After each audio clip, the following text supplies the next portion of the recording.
भारत का इतिहास केवल सम्राटों और युद्धों का नहीं है। यहाँ ज्ञान की ऐसी मशालें भी जलीं जिन्होंने पूरी दुनिया को रोशन किया।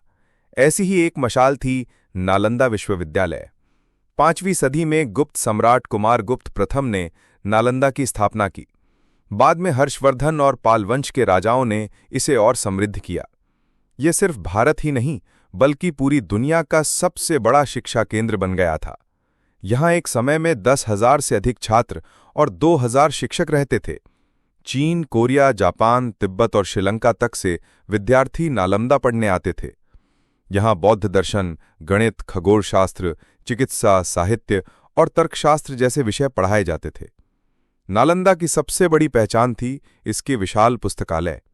धर्मगंज नाम का यह पुस्तकालय 9 मंजिला था और इसमें लाखों पांडुलिपियां सुरक्षित थीं। कहा जाता है कि इस पुस्तकालय में मानव सभ्यता का वो ज्ञान संग्रहित था जो कहीं और उपलब्ध नहीं था। लेकिन 12वीं सदी में वो त्रासदी घटी जिसने इतिहास की दिशा बदल दी। 1193 ईस्वी में तुर्क आक्रमणकारी बख्तियार खिलजी ने बिहार पर हमला किया। वह नालंदा पहुंचा और उसने विश्वविद्यालय को तहस-नहस कर दिया। सबसे भयानक था पुस्तकालय का जलना। इतिहासकार लिखते हैं कि जब बख्तियार खिलजी ने धर्मगंज में आग लगवाई तो वह इतना विशाल था कि उसकी पुस्तकों में आग 3 महीने तक जलती रही। सोचिए, लाखों पांडुलिपियां, सदियों का ज्ञान एक ही रात में राख हो गया।